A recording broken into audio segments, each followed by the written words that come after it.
bibliografía de los autores porque creo que llegar a ellos es a través de una ruta más expansiva. Aunque han sido ampliamente publicados, sospecho que sin los libros tendríamos un panorama incompleto en comparación con esa bibliografía dispersa que uno encuentra revisando sus blogs. Confieso que comencé el libro de Reinaldo Ladaga advirtiendo el guiño, hablar de estéticas de la emergencia a través de una máquina tan antigua como la máquina de la escritura, a la vez que leía en su blog un texto suyo sobre David Bowie, que me llevó a abrir el video donde Bowie trae unas vendas con 2 botones de metal, esa canción que nos impactó a muchos por haber presenciado casi de modo simultáneo una muerte real y una representación como en un juego de espejos. Regresé a Algunas maneras de hablar de sí mismo, un estupendo capítulo donde Ladaga examina la representación del yo en la literatura, sin olvidar esa otra línea que se desplegaba en la pantalla. Cito: Black Stars, el último disco, es una puesta en escena de la muerte propia, montada igual a una pieza en curso que tiene, como uno de sus momentos, el anuncio de la desaparición de su hacedor. La materia con la que se trata aquí no es cualquier muerte, sino la muerte moderna. Fin de la cita. Hice lo mismo y me fui a Miguel Ángel Hernández, bajé capítulos de sus novelas y fui a algún video a buscar las piezas de los artistas que mencionan sus personajes. Hay un momento en el que el narrador de El instante del peligro, uno de sus libros, recibe un mail en el que se le invita a colaborar con un proyecto, escribir la historia de 5 películas que fueron encontradas por azar en un anticuario de Nueva Jersey, películas que parecen defectuosas, pues lo único que hay en ellas es el plano fijo de una sombra en un bosque. El narrador se va a internet para buscar la fiabilidad del remitente y otras razones más bastan para aceptar. Me ocurrió cuando leía ensayos en los que describe instalaciones o videos. Iba curiosa a buscar exhibiciones de arte citadas y al final, sin notarlo, ya me hallaba a medio camino entre géneros y espacios, que es de lo que Ladaga y Hernández están hablando. Y en ello se incluye el cruce de disciplinas, las escrituras a medio camino entre géneros, obras que reflexionan sobre lo que miran, en buena medida porque en esta época impera la simultaneidad de los tiempos, la apertura a sensibilidades nuevas, pese o justamente gracias a ese fenómeno de estar conectados a las máquinas que multiplican todo lo que nos ocurre. Tanto que hoy el software ha influido en nosotros de la misma manera en como lo ha hecho Eliot, por poner un caso. A la hora de influencias, vamos de las fotocopias al YouTube, de un libro a la Wikipedia, de la Wikipedia a una película sin trama, de poemas en los buscadores de Google a las conversaciones en el chat abierto o el WhatsApp. Y la constitución de la escritura misma se modifica, no solo a nivel de discurso, sino a nivel del espacio. El sentido de crear sea ese, permitirnos ligar el ahora con los diversos ahoras para formar una constelación donde corre una trama subalterna. Y parece nimio, pero se recuperan los actos que en última instancia son los mismos de siempre: escribir, leer, hablar, oír, mirar, la trayectoria del tiempo, en la inmediatez con la que todo pasa, un viaje que no excluye la posibilidad de una transformación. Se discute mucho sobre las formas en la obra de Ladaga y Miguel Ángel Hernández. Si es cierto que una manera de concebir el arte está siendo desplazada por otra, esto no es tomado aquí como una defensa a ultranza frente a aquellos nostálgicos que rechazan los cambios. Ellos más bien rescatan el potencial de las dinámicas actuales, que tienen la cualidad de ser fugaces y de persistir a la vez. Y la muestra son los propios soportes que utilizan. Entre el contenido de sus blogs y los títulos de sus libros, afloran las argollas de una instalación inmaterial. Ladaga en su página web tiene objetos verbales, como él llama sus textos, y Hernández mueve sus apuntes sobre arte contemporáneo a la inversa, cuando noveliza instalaciones y performance. Tal vez se deba a que la formación de ambos no se atiene a la ortodoxia de los géneros, abrevan lo mismo de la música, la curaduría, que de las plataformas tecnológicas. Me gusta que esa mirada sobre lo interdisciplinario insinúe cómo, aún en la zona ambigua en la que nos movemos, todo se convierte en un recurso. A mí sus libros me descubrieron a esos artistas que están creando comunidades experimentales, ejercicios donde pesan más las condiciones en las que se proyecta una obra que la obra en sí. Quizá porque no hay nada que no sea resultado de ese vínculo con el entorno y las máquinas con las cuales estructuramos el lenguaje. Sacar piezas de arte emblemáticas de un museo, llevarlas a un barrio con el propósito de ponerlas en otro contexto, es un ejemplo que Ladaga analiza en uno de sus ensayos.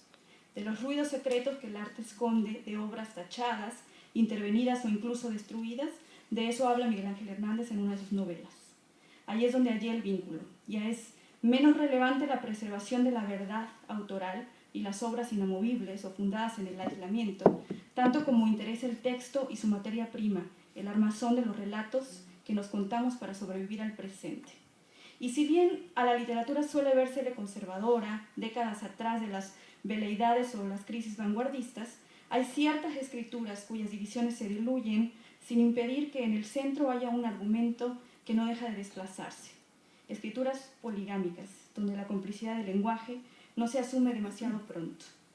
César Aira, por cierto, en el inicio de su conferencia sobre el arte contemporáneo, dice con ironía que el suyo es el punto de vista de un escritor que busca inspiración, estímulo, procedimientos y temas en la pintura, es decir, un personaje clásico y casi inevitable.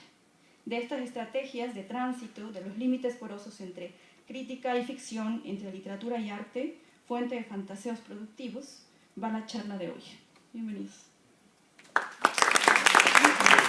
Mi muestra preferida de estos años tuvo lugar en el New Museum en New York. El título de la muestra, Un Cosmos. La artista Rosemary Trockel, que nació en Alemania en 1952 y sigue viviendo allí.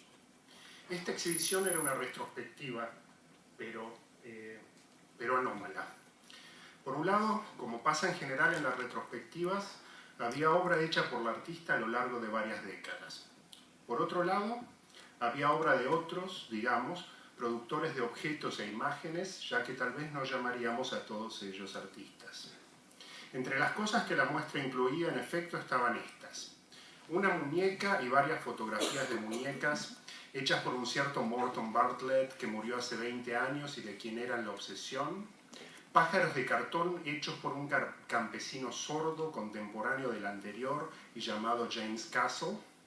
Ilustraciones de animales y plantas dibujadas por John James Audubon, nacido en 1785 y muerto en 1851. María Sibila Merian, que vivió entre 1647 y 1717. Y José Celestino Mutis, que realizó su trabajo en la segunda mitad del siglo XVIII.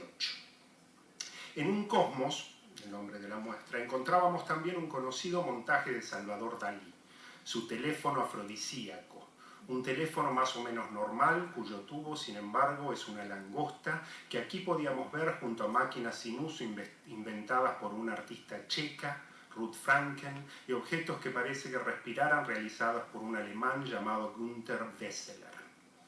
En una pared pasaba en proyección una película muda de otro polaco, Władysław Starewicz, 1882-1965, cuyos actores son insectos, y en una sala había objetos envueltos de la artista americana Judith Scott.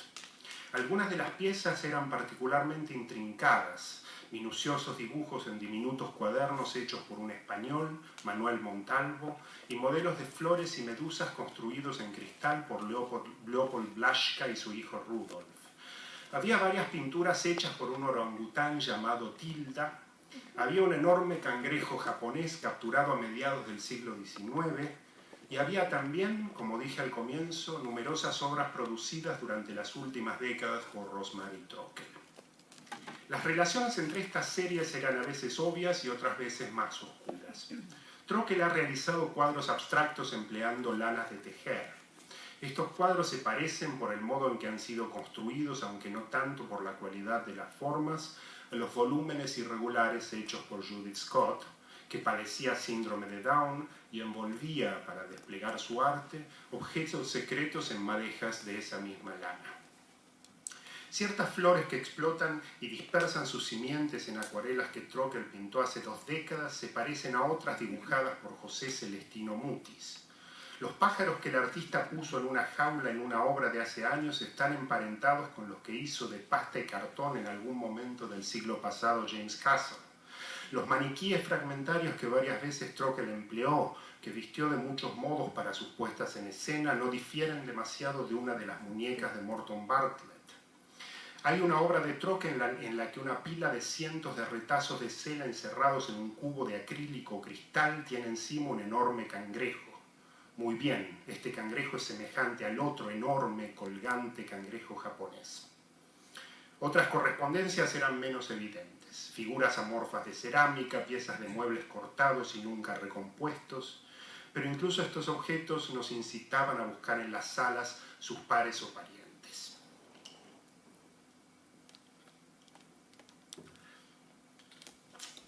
Confieso que me gustaría escribir un libro que fuera como esta muestra de Rosemary Trocker. ¿Existe alguno? No estoy seguro. Tal vez las obras completas de Borges, siempre que uno las tome en su conjunto. La mayor parte de los lectores de Borges recuerdan tal o cual personaje o tema, Pierre Menard o las paradojas del infinito, pero para mí la importancia mayor de su trabajo reside en otra cosa.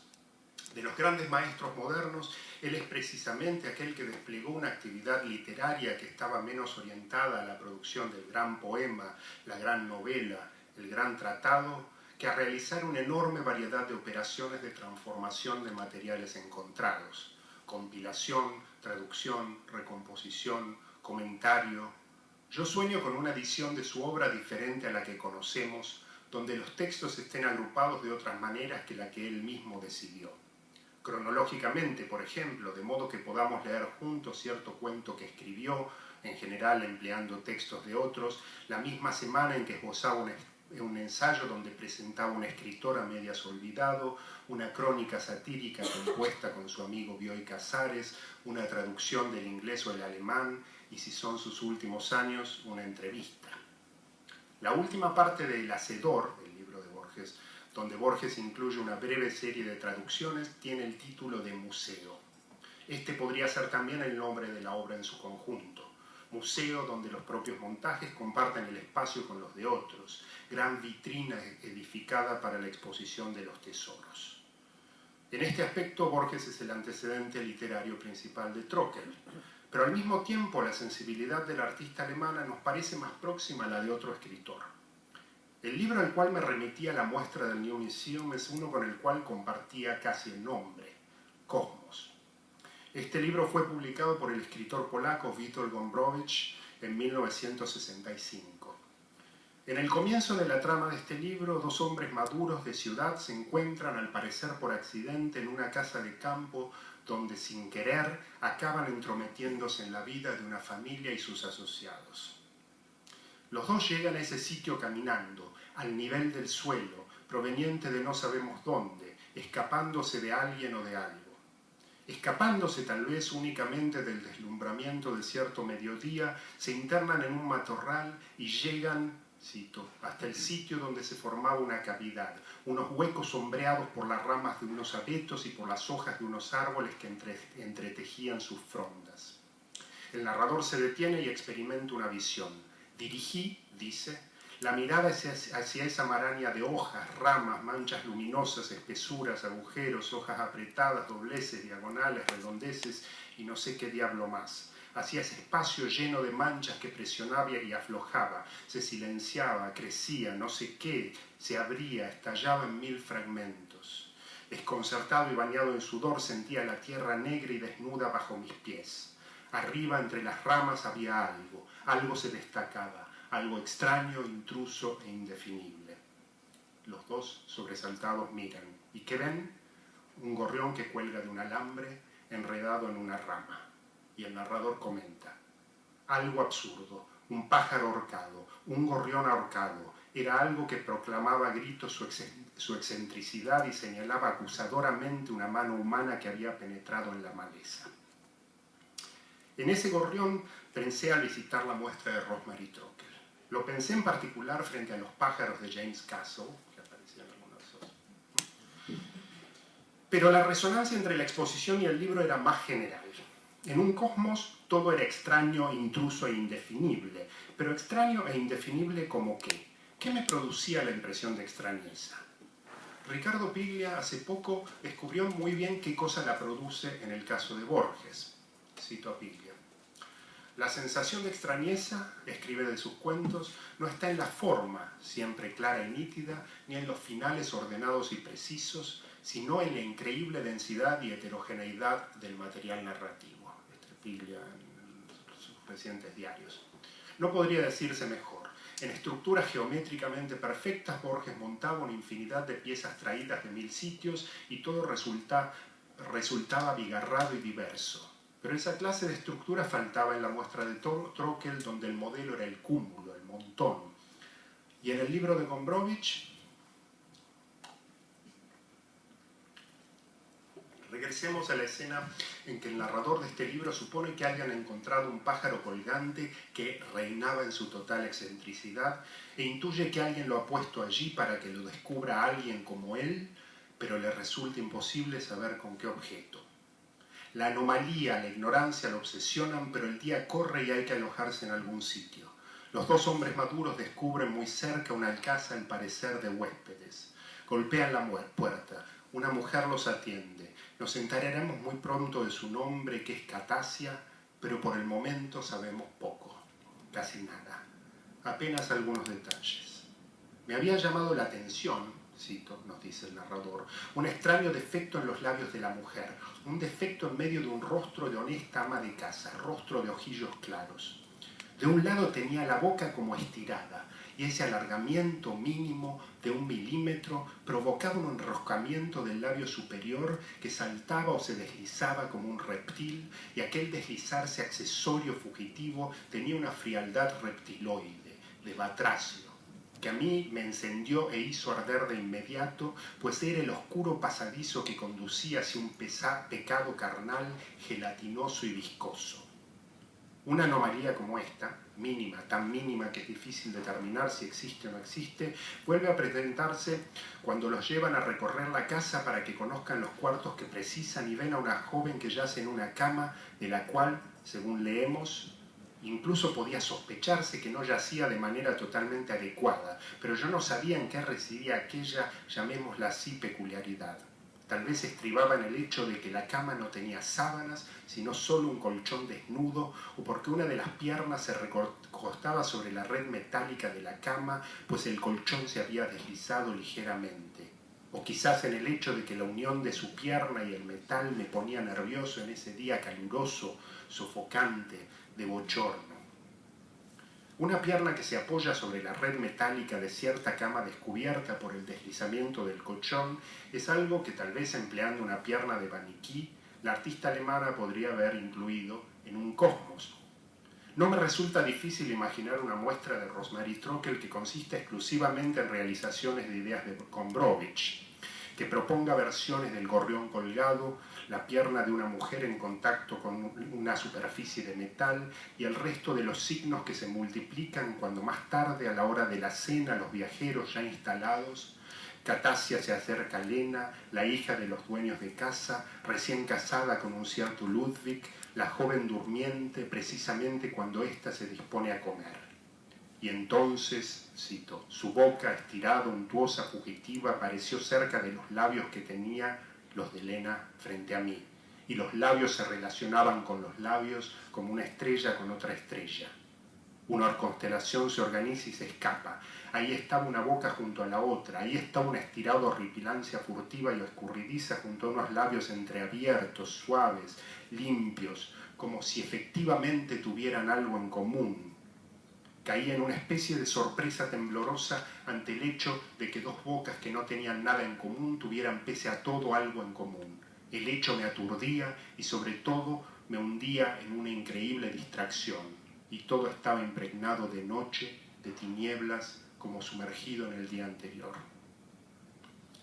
No puedo hablar por la artista alemana, pero sospecho que no reaccionaría con horror si uno le dijera que aprecia de su exposición que puede suscitar un vago, impreciso aturdimiento, una progresiva distracción, la sensación de que las salas estuvieran impregnadas de sombras y aparecieran en una luz disminuida, como si hubiera una distancia temporal entre el espectador y el espectáculo. Christine Ross hace unos años identificaba a Trockel como el paradigma de una tendencia en artes plásticas a explorar la productividad posible de ejercicios de insuficiencia de percepción que nos hacen pensar en sujetos afectados de fatiga, distracción, depresión, incapacidad de reconocer lo que sea. Ross se centraba en una instalación que Trockel había hecho en la Bienal de Venecia de 1999, destinada, según ella, a producir insuficiencia, un debilitamiento de la agudeza perceptual, entendida como pérdida y al mismo tiempo como un estado que puede engendrar nuevas posibilidades cognitivas. Hay que decir que Trockel sufre agorafobia, y esto no puede ser indiferente a su elección para un cosmos de imágenes y objetos realizados por individuos que sufren alguna clase de invalidez. No es absurdo pensar que el artista define implícitamente la práctica artística como una actividad en la que se comunican informes sobre la percepción, la imaginación y el pensamiento en centros subjetivos donde las condiciones que imperan son muy diferentes a las habituales y desde donde por eso se ven y se escuchan aspectos de la vasta inmensidad de lo que es que usualmente no vemos ni escuchamos. La distracción, el fatigante extravío, el debilitamiento de la agudeza perceptual develan otras cosas. Un mundo que se dispersa y reagrupa en la masa de billones de pequeños destellos que compone cada vibración de nuestras vidas, dice Gombrowicz. Una bruma que ocasionalmente se entreabre y nos deja ver algún remolino de detalles. El juego de las bocas de Lena y Catasia o el juego del gorrión que cuelga en la arboleda y un palillo que cuelga en cierto agujero de cierta pared a donde los han conducido, a él y a su amigo, flechas que no sabemos, que no saben si alguien ha dibujado o no. En este mundo, el de Gombrowicz, los individuos operan espontáneamente como artistas. En particular el narrador, que confrontado con los encadenamientos oscuros de fenómenos que se le presenta, no se detiene a interpretarlos, sino que procede a agregar otros eslabones a la errática cadena. ¿Y qué otra cosa hacen los artistas? ¿Qué otra cosa que operar con la confianza de que la oscuridad del mundo será aclarada si le suman al mundo más oscuridad? Esta confianza impulsa al narrador que para responder a las cuestiones que le impone la conjunción de un gorrión y un palito que cuelgan procede a estrangular el gato de Elena y a colgarlo de un árbol. Y luego sospecha que no es indiferente a su acción lo que sucede en la gran escena final del libro. Me resulta difícil, cito a Cosmos, contar el resto de esta historia, dice el narrador. Ni siquiera sé si se la puede llamar historia esto. ¿Es posible definir como historia esta constante acumulación y disociación de elementos? Todos han salido de excursión al campo, todos se emborrachan, algunos vomitan y el narrador abandona la casa donde pernoctan y camina otra vez hacia una arboleda. Se mete entre los árboles, uno es distinto de los otros, parece incomprensiblemente más pesado. El narrador se le acerca y cuando mira hacia arriba ve una pierna y en orden ascendente el tronco y el resto del cuerpo de un hombre que cuelga. Es Ludwig el suicida o el asesinado. En los árboles se encuentra un cadáver absurdo que de repente se convertía en un cadáver lógico. Solo que aquella lógica era densa, demasiado mía, personal, especial, privada. Lo que sucede debería descifrarse, pero las probabilidades son tantas y están unidas por hilos tan frágiles que cualquier trama podría tejerse con ella. Y son estas tramas incesantes que se tejen las que lo compelen a avanzar hacia el cadáver pensando en todas las bocas que ha visto. La de Catasia y Lena, las bocas que hace unos minutos vomitaban, las que antes habían masticado lo que el organismo luego no querría, la boca propia que se mueve. Hay que mirar la boca del cadáver, los labios ennegrecidos, los dientes y más allá la cavidad, el antro. Hay que meterle los dedos en la boca. Entonces lo hace. No es fácil, las mandíbulas están rígidas, pero lo hace y los dedos encuentran la lengua extraña, desconocida y el paladar aplastado como el techo de una casa demasiado baja. El narrador considera que ahora sí su acción es suficiente. La obra está hecha. Se han unido los colgamientos entre sí, los colgamientos con las bocas. ¿O no? ¿Será necesario para que todos los torbellinos se detengan colgar a una mujer? Esto se pregunta el narrador de esta novela policial en la que el crimen es insignificante si es que verdaderamente hay un crimen y en la que al final del recorrido no sabremos si los indicios se reúnen o no se reúnen en una explicación que retorne el orden a este mundo penetrado por el caos. En este sentido, la muestra de Trockel se parecía más a una pieza de Gombrowicz que a una de Borges. Es que ciertamente en el escritor argentino la forma es, como decía Piglia, clara y nítida. Los finales son ordenados y precisos, y esto no sucedía para nada en el New Museum, donde el tapiz se formaba por el entrehilado de secuencias abiertas. O tal vez habría que decir mejor que se trataba de familias de objetos, si pensamos en lo que decía Wittgenstein, que era su propia regla para formar familias. el descubrimiento de una red complicada de semejanzas que se superponen y se entrecruzan, a veces semejanzas de conjunto, otras veces semejanzas de detalle, la identificación de una trenza cuya fuerza no resida necesariamente en el hecho de que una fibra corra a través de toda su extensión, sino en la superposición de varias fibras. Y hay un aire de familia que encadena tal o cual pieza de troquel con tal o cual de las cosas hechas por algunos de los artistas o artistas que incluyen su muestra, pero también sus piezas y esos pájaros, palitos y cadáveres que cuelgan en cosmos, tanto que tengo que suponer que no se trata solamente de una semejanza accidental, sino de una referencia deliberada. En los dos casos se trata de explorar las potencialidades estéticas que residen en las cosas mal compuestas, no dramáticamente mal compuestas, descuidadas, como si hubieran sido hechas por alguien que no tiene la capacidad de coordinar perfectamente sus acciones, furtivas, fugitivas, escurridizas, nunca del todo acabadas, como si hubieran sido abandonadas por un constructor al que en el momento decisivo le faltara energía, signos hechos por alguien que hubiera olvidado qué quería señalar. Y esto es algo que no sucede nunca en Borges, cuya obra jamás nos deja dudas respecto al virtuosismo del escritor. Sus escritos son materializaciones evidentes de sus poderes y sus poderes son considerables. Para un escritor no es fácil hacer lo contrario, producir obra donde lo que aparece en primer plano es precisamente su impotencia relativa al confrontarse a los materiales que se propone conformar. El propio Gombrowicz, que 1000 veces declaró su amor por lo informe, lo inmaduro, quizás no haya conseguido incorporarlo del todo en sus novelas, aunque sí en su obra capital, el diario que mantuvo durante décadas y que es más y menos que un diario. Lo que sí sucede en Borges, como es evidente si uno no se reduce a la lectura de sus piezas más conocidas y observa el conjunto de sus actividades, es la mezcla y la complicación de los diferentes roles que son característicos del universo de la escritura.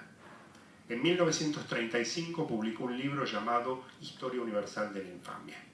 En este libro, como deben saber, Borges cuenta de manera veloz y alucinada las vidas atroces de 7 criaturas dominadas por la pasión por el desorden. Tal vez sea por lo escueto del resultado, o porque no tenía otro lugar donde ponerlo, les agregó un cuento, Hombre de la esquina rosada, que en verdad no tiene demasiado que ver con ellos. Y 2 décadas después siguió incrementando la colección con textos cuya conexión con el núcleo originario es enigmática.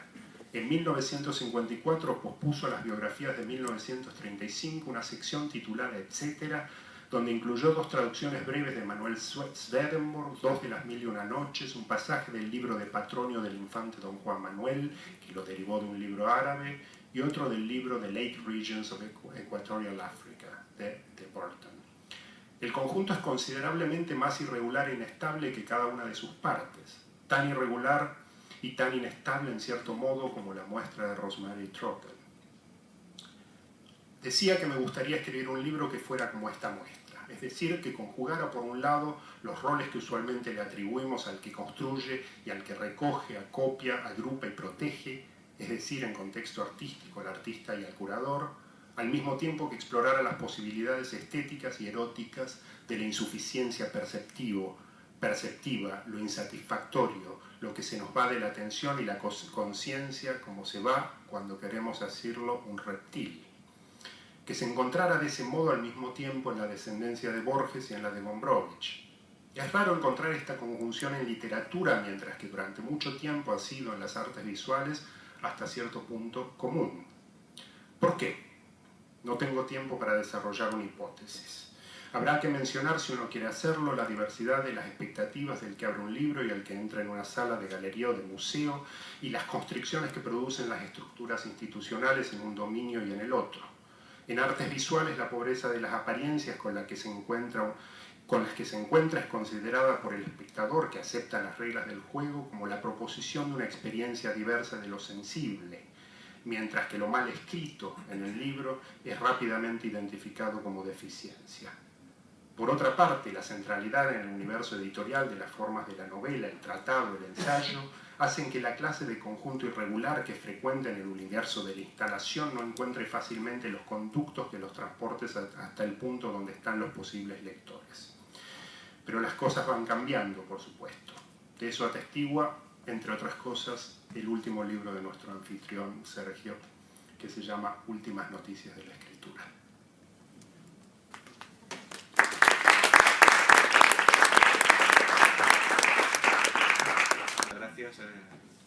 la verdad es un placer tremendo poder hablar aquí de arte, de literatura, con Reinaldo, con todos ustedes.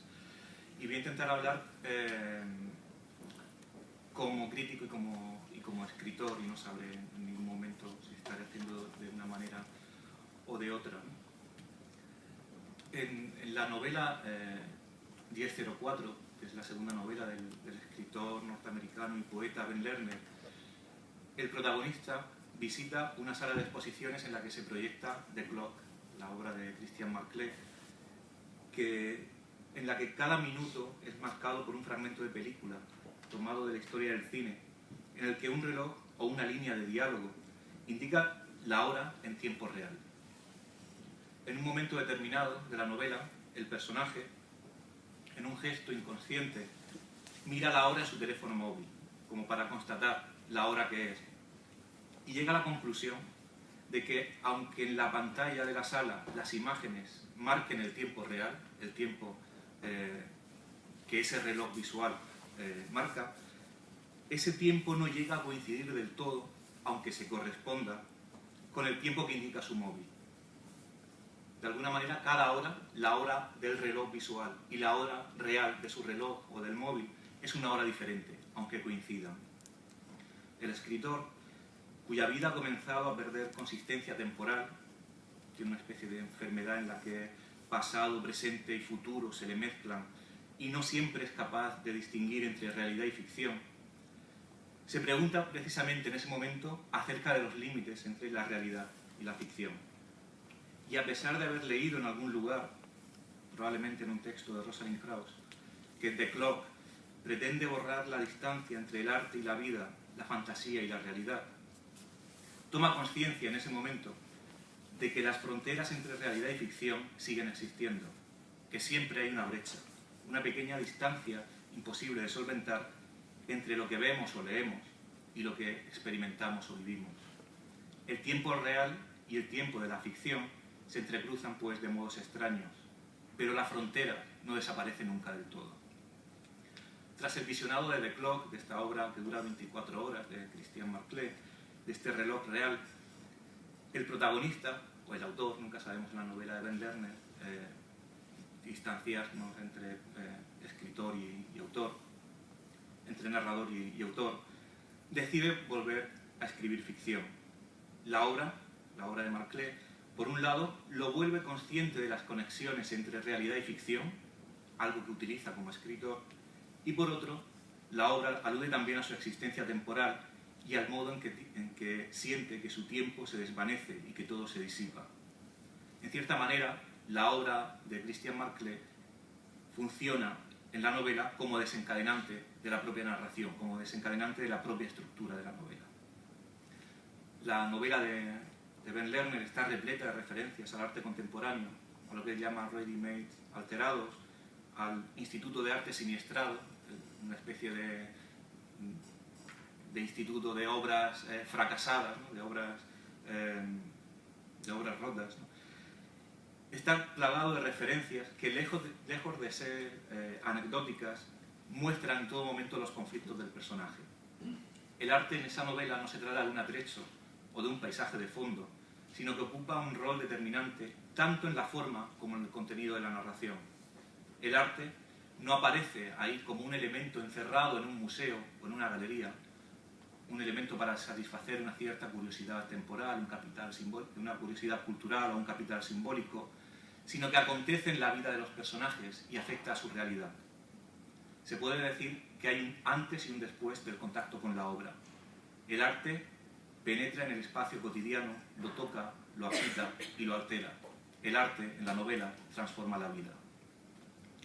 Lo que ocurre en la novela de Lerner también sucede en otras muchas narraciones contemporáneas que tienen al arte como elemento desencadenante de la acción.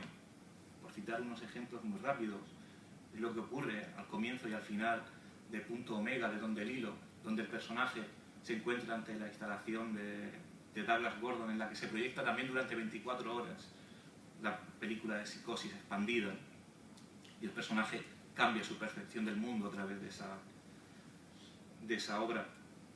Ocurre en la obra de Vila Matas, donde también el personaje, en este caso el escritor, Vilamatas, se siente tocado por ese viento invisible de Ryan Gander, que lo empuja también, empuja al espectador como empuja a Vilamatas a seguir escribiendo. Ocurre también en la mente de ese caminante en medio de un parque que la novela de Sergio Schaeffer, el libro de Sergio Schaeffer, Mis dos mundos, ¿no? Comienza a pensar su existencia a través, en un momento de la contemplación o del recuerdo de la obra de William Kentridge. En todas estas novelas, el arte funciona en conexión con la vida. Las reflexiones sobre el arte, la referencia a los artistas, la experiencia del espectador frente a las obras, el recuerdo de las obras, modifica y afecta a la experiencia. Se podría decir que, en cierta manera, allí el arte tiene sentido. El arte actúa, emociona, conmueve, o podemos decir, el arte funciona. Y una de las claves de ese funcionamiento, una de las claves para ese funcionamiento, y esta es una hipótesis que también lanzo sin demasiada legitimidad teórica, quizá, es que los escritores se sitúan en el espacio del espectador y que lo que describen es realmente la experiencia estética del espectador, en lugar de situarse en el espacio del crítico de arte, en el espacio del experto. Es lo que ocurre, como decía, en Punto Omega, o lo que ocurre en Castle no invita a la lógica, en el que el personaje se encuentra frente a la imagen, observándola, experimentándola y no solo analizando su discurso crítico, sino dejándose llevar por lo que la obra le sugiere, dejándose tocar por la obra. Y la obra que contempla, la obra que se contempla, no está en ningún momento desconectada del relato, sino que ocupa un lugar en la sucesión del antes y el después. El personaje entra al museo con su mundo de vida, del cual no se olvida cuando entra en el museo, y después de la observación, la obra viaja con él. La obra no está la obra no está desconectada del mundo, sino que, de alguna manera, la obra se entrelaza con el mundo y viaja con el personaje de la ficción. No hay una desconexión de los espacios ni de los tiempos, sino una especie de superposición. El arte, por tanto, aquí es un elemento más del discurrir del relato, una parte más de la vida. Y su capacidad de actuación proviene precisamente de esa conexión con los tiempos de la experiencia vital. Ese situarse del lado del espectador, a través de la búsqueda de vínculos con el mundo de vida, creo, es una de las diferencias más palpables entre la escritura narrativa, la escritura literaria, la escritura de la novela, y la escritura crítica. Y es que cuando nos acercamos a las obras de arte como críticos de arte, hablo desde la experiencia personal, muchas veces solemos perder el contacto con la experiencia, con lo que traemos con nosotros y con lo que nos llevamos después. Observamos las obras como una especie de todo cerrado, situado en un lugar fuera del mundo, el museo, la galería, y las analizamos despiezándolas como si estuvieran en una especie de mesa de autopsias. Cuando leemos un texto de crítica de arte, nos encontramos muchas veces ahí la obra abierta en canal, descompuesta, analizada, pero también desactivada. El texto crítico desactiva la obra igual que lo hace muchas veces la institución, igual que lo hace muchas veces el museo. No en vano el texto crítico, muchas veces, no es sino otra de las formas que adquiere la exposición para para desactivar la obra.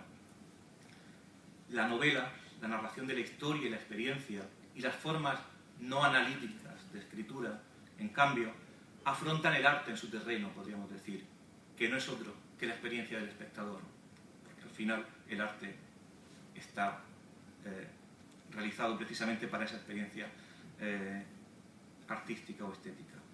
Una experiencia que muchas veces, como críticos de arte, dejamos de lado, usando la escritura casi como una especie de armadura para protegernos del impacto de la obra. Hay una especie de desafección crítica que, aparte de negar la subjetividad del escritor, que uno siempre quiere quitarse de en medio cuando actúa como crítico de arte, acaba negando, y esto es lo importante, acaba negando muchas veces la potencia transformadora del arte. Los textos críticos suelen aparecer como discursos racionales, pero nada de lo que se ha dicho se incorpora a la experiencia estética. Después de unos años saltando entre la narrativa y la crítica de arte, si algo he podido constatar es sobre todo esa diferencia fundamental entre ambas formas de escritura a la hora de dar cuenta del alcance de la obra de arte. Muchas veces cuando escribo ficción y utilizo el arte en la narración, cuando el arte es lo que me rodea, lo que rodea al personaje de la ficción, y no lo que está colgado en una pared, en un museo, en una galería, aislado del mundo, siento que el arte en ese momento funciona. Cuando me dedico a él como crítico de arte y soy yo el que lo rodea, siento que de alguna manera lo desactivo. En un caso, dejo que el arte afecte a la experiencia, a la real, a la de ficción, y en el otro, de modo inconsciente, con el inconsciente de la disciplina, me sitúo fuera de campo, ¿no? Con una cierta distancia. Es como si uno ante las obras de arte tuviese esas dos opciones: estar fuera, buscando la distancia crítica, o dentro, nadando en la experiencia. Ambas posiciones de alguna manera son necesarias, y también es necesario encontrar un punto de cercanía-lejanía, un estar fuera y al mismo tiempo dentro, una forma de escritura que pueda acercarse al fenómeno artístico sin perder el sentido último de que el arte es acerca de la vida y no de otra cosa. Por supuesto, no defiendo aquí un abandono de la crítica de arte. Cada disciplina tiene su contexto de actuación, pero sí que me interesa señalar que hay un aspecto esencial del arte, la experiencia afectiva, que está presente en la literatura y que se escapa a la crítica de arte. Y que, desde luego, los críticos de arte podemos aprender algo de los narradores acerca del modo en el que el arte se despliega y actúa en sus escritos. Por eso quisiera resaltar la necesidad de un cruce de caminos y abogar por la creación de intersticios y espacios de contacto entre la crítica y la narrativa, lugares en los que sea posible desplegar una escritura capaz de dar cuenta de lo que verdaderamente debe importarnos de una obra de arte, que no es otra cosa que su potencia para afectarnos y transformar nuestra experiencia del mundo. En cierto modo, con más fracasos que aciertos, eso es lo que he intentado hacer con la narrativa o con mi narrativa, dar cuenta de ese continuum de la experiencia y entender el arte como algo que no está separado de la vida, sino que la afecta y la transforma. Y de algún modo he descubierto como narrador esa fuerza del arte que creía perdida como crítico de arte. En las dos novelas, Intento de escapada y El instante de peligro, el arte funciona o intenta funcionar como motor de la acción. Ambas novelas se desarrollan en el mundo del arte. Los protagonistas son artistas, profesores de arte, estudiantes de arte, investigadores, comisarios, galeristas. El arte se puede decir que es el escenario de esas novelas, el contexto en el que se desarrolla la historia, también el atrecho, el escenario de la historia. El arte rodea a los personajes y sobre todo las ideas que se desarrollan provienen del campo artístico. Se podría decir que ambas novelas son novelas acerca del mundo del arte, pero sobre todo, o al menos ese es el intento, son novelas escritas desde la experiencia del arte, al menos desde la potencia de la experiencia del arte. Intento de escapada es una reflexión sobre las fronteras éticas del arte. ¿Cuáles son los límites que tiene un artista los límites éticos que tiene un artista para denunciar la injusticia? Allí inventé un personaje, un artista, Jacobo Montes, que podría ser una especie de alter ego de Santiago Sierra, el artista español, y una serie de obras que, partiendo de las obras de Sierra, un artista que, por explicarlo de modo muy rápido, suele pagar un salario mínimo a minorías y excluidos sociales para mostrar cómo funciona el capitalismo contemporáneo y sobre todo cómo el arte no puede escapar al capitalismo. Partiendo de esa poética, de esas ideas de Santiago Sierra, digo, el artista de la novela propone unas obras que están un grado más allá de las obras de Sierra, ¿no? Que exploran esa posibilidad pero que la llevan un poco más allá. Unas obras que explotan de modo evidente a los inmigrantes ilegales con los que el artista, en este caso ficticio, trabaja. Una de ellas es Intento de escapada, que consiste en encerrar a un inmigrante en una caja para que resista allí todo lo que pueda y muestre lo que uno está dispuesto a hacer por dinero, perdiendo toda la dignidad. Una obra que se inspira en algunas obras de Sierra, como sobre todo esta, trabajadores que no pueden ser pagados, remunerados para permanecer dentro de cajas de cartón. Una obra que realizó en Alemania en el año 2000. La contemplación de esa obra y de otras obras de este artista ficticio, Jacobo Montes, es lo que hace al protagonista, un joven estudiante de Bellas Artes, evolucionar, moverse o pensar. Las obras de Montes afectan su mundo de vida. La experiencia del arte es la que realmente activa la narración. El arte en la novela no está solo en el museo o la galería, sino que penetra todos los rincones del mundo del joven estudiante. No hay un adentro o un afuera del mundo del arte, sino que se trata de una especie de continuum. La obra no solo trabaja en el museo, no solo opera en el museo, como sucede muchas veces en el arte contemporáneo, sino que la obra se expande al mundo de vida.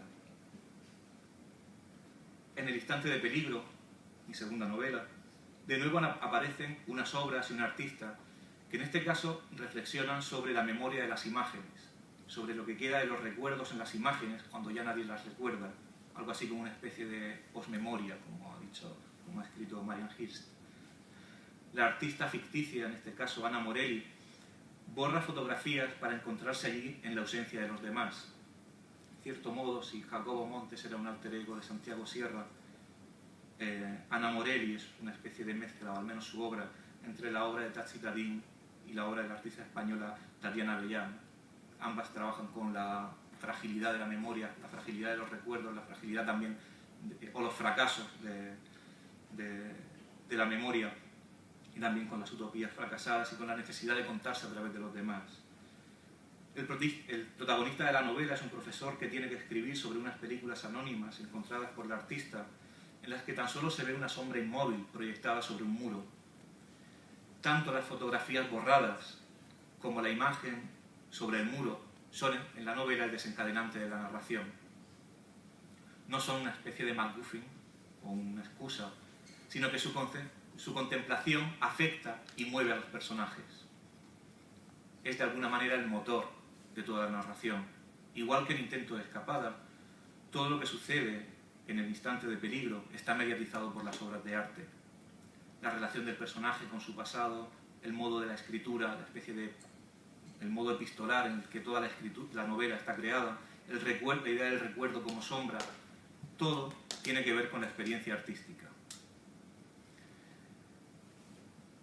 Después de la escritura de estas dos novelas, si puedo haber sacado alguna conclusión, escribir estas ficciones me ha demostrado que la narrativa tiene una capacidad de movilizar y poner en funcionamiento el arte que va más allá de la que tiene la crítica de arte, o al menos de cierta crítica de arte tradicional. Que de alguna manera la narrativa puede servir como una especie de batería para dar potencia a unas energías que en el arte parecían perdidas. La novela, en ese caso, funcionaría como una especie de laboratorio, por tomar la expresión de la daga. Si el arte en sí puede ser entendido, como también ha dicho o escrito Néstor García Canclini, como una especie de laboratorio social, un lugar en el que residen ideas y acciones que son casi un repositorio, en algún caso incluso para la revolución. Si ese laboratorio de ideas o esas acciones parecen morir o desactivarse cuando salen de su entorno, la novela, la narrativa, ciertas formas de escritura no analíticas pueden también servir de laboratorio para extender la vida de ese arte que tiene dificultades para salir al mundo real. Sería algo así como una especie de realidad virtual, un avatar, una especie de respiración artificial o una posibilidad para que el arte se cumpla. Me gusta imaginar la potencia vivificadora de la narrativa para simular la potencia del arte. La novela como simulación. Como escritor y como crítico de arte, creo que está en nuestra mano explorar las posibilidades para que el arte siga teniendo una función en el mundo real y ensayar narraciones en las que el arte aún funciona, quizá pueda ser una tarea productiva, aunque en ella también esté su fracaso. Muchas gracias.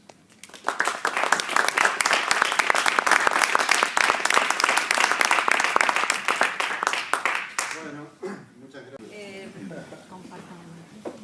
No, me encantó la presentación y la obra que presentaste y las preguntas que te hiciste sobre las preguntas de cómo escribir una muestra. Me pareció súper interesante, ¿no? Cómo escribir como esa muestra de Trocken. Entonces pensé que lo que no tiene la obra esa es una narrativa, son fragmentos, digamos. Entonces, y lo que sí tiene la obra de Borges y todo lo que nombraste es una narrativa, un yo presente, narrador, o no sé si un yo el tuyo, digamos, ¿no? El que estaba hablando. Pero me pareció que desde el terreno de la poesía es mucho más factible reproducir, digamos, ese tipo de experiencia que me pareció muy cercano también tuve por suerte en la Bienal de Venecia, cuando la organizó Ioni, y tenía como un ambiente más o menos parecido a lo que es esa muestra, porque también había obra de, no sé, de un chico que era autista, no sé, había como una mezcla entre lo esotérico hacia todas las formas del arte contemporáneo que me parecieron súper interesantes. Entonces me pareció como que la narrativa tiene como un soporte, como una trama, digamos, hay eventos que van pasando, pero desde la poesía o desde la fragmentación, no sé, lo vi tan claro como si fueran citas de otros combinadas con escritos propios, digamos, que me pareció como fascinante también como propuesta. Claro. Sí, bueno, gracias por el comentario. Claro, sí, tenés toda la razón. La poesía nos daría excelentes, tal vez mejores paralelos y correspondencias, ¿no? De todos modos, creo que lo que sucede en Gombrowicz y en Borges de maneras diferentes es que el tinglado narrativo, particularmente en Gombrowicz, ¿no es cierto? El tinglado narrativo es un tinglado para ¿no? que sostiene una serie de momentos donde la cuestión es precisamente si se trata de una narración, si efectivamente algo vincula esos momentos o la narración de Gombrowicz es continuamente insuficiente, ¿no? Es como si nunca acabara de poder, la historia nunca pudiera acabar de constituirse como historia, ¿no? Que en el movimiento de constituirse como historia constantemente se quedara corta y dejara sueltos fragmentos de imágenes, ¿no es cierto? Hasta cierto punto en Borges en cierto modo en Borges también, pero sin duda tenés toda la razón. Si estuviera más familiarizado con el universo de la poesía, tan familiarizado como vos, sin duda, hubiera encontrado, hubiera buscado mis citas, ¿no? claro, que lo veo como la obra de los otros son como citas. Sin duda. Son citas integradas, digamos, de alguna manera, con textos también medio fragmentarios o lo que sea, pero no tienen por qué ser de poesía. Claro, pueden ser whatever. Sí. No, me encantó, me pareció una propuesta buenísima. Ojalá que lo hagas.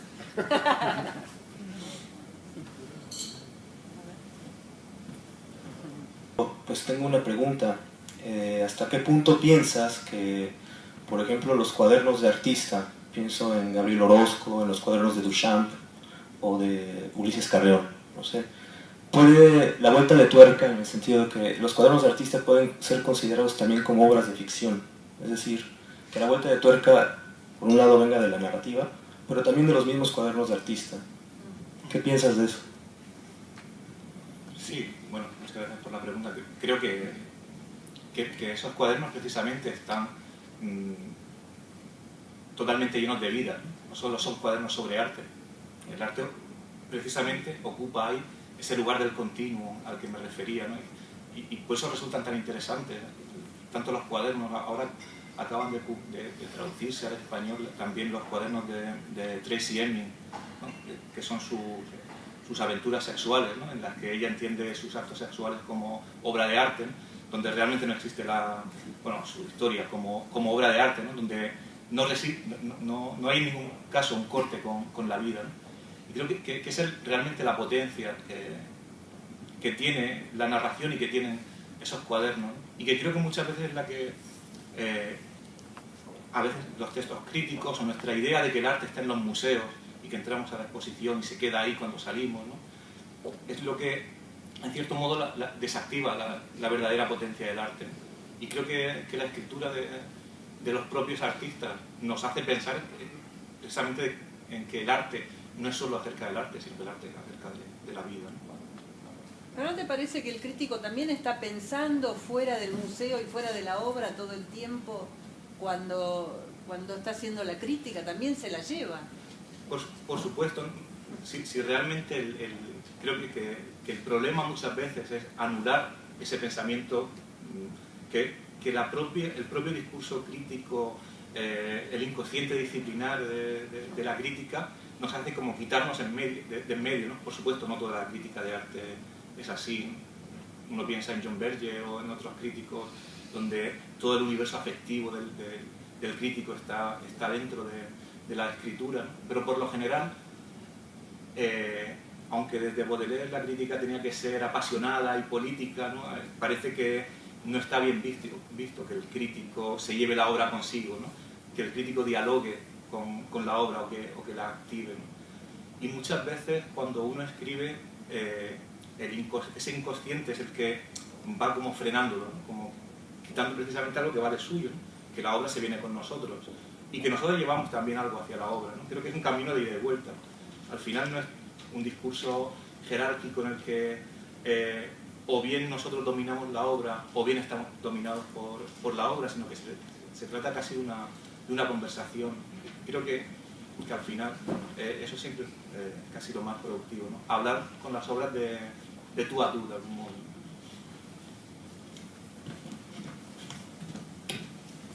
¿En qué momento puedes deslindarte de como visitante a una obra de arte, a una muestra, de ir como crítico de arte o como novelista y simplemente como usuario, como visitante, ¿no? ¿Qué conflictos o qué retos te representa esa conexión o desconexión? Crítico, o sea, escritor, ¿no? Uno es uno. Uno, cuando va a un museo, experimenta la obra como espectador, ¿no? Aunque tenga un inconsciente crítico funcionando por un lado, un inconsciente narrativo por el otro, ¿no? Creo que uno funciona como crítico, como escritor o como narrador, ¿no? En el momento en el que está escribiendo una crítica o una narración o está escribiendo las dos cosas al mismo tiempo. Creo que es el texto mismo el que dicta la tarea que uno está haciendo, ¿no?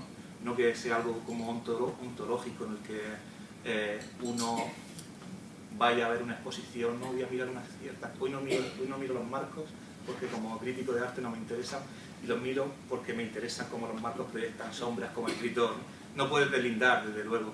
Creo que solo es cuando escribe uno, cuando aprovecha la experiencia que ha vivido y ahí la puede canalizar hacia una regla o hacia otra, porque al final también inconscientemente la narrativa tiene por supuesto sus reglas. No sé, ¿tú cómo lo ves? No, sí, claro.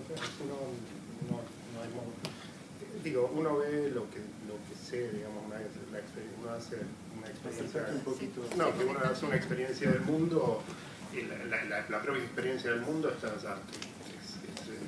la propia percepción del mundo está articulada al proyecto, ¿no es cierto? Y al modo como lo que encontramos se nos presenta como el campo de una acción posible, ¿no? Si el campo de la acción posible al cual asociamos lo que vemos es el de la escritura de un ensayo académico o una reseña, ¿no? Vemos lo que vemos de una manera diversa a la manera como lo vemos si el proyecto, al cual lo que vemos se asocia es el de la escritura de una novela, naturalmente, ¿no? En cualquier caso, lo que sucede es que para nosotros la percepción es inseparable, se vuelve en un determinado, digo, para nosotros los que escribimos sobre lo que vemos, la percepción se vuelve inseparable de la constitución de enunciaciones, ¿no?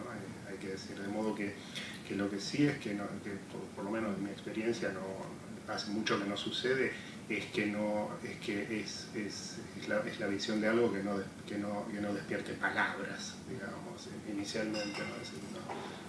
Que no suscite discurso, sino un discurso interior, digamos, ¿no? Pero un discurso interior que no puede separarse de hipotéticos discursos que no pueden imaginarse sino como perteneciendo a alguna clase de género. No sé si esto es demasiado enrevesado.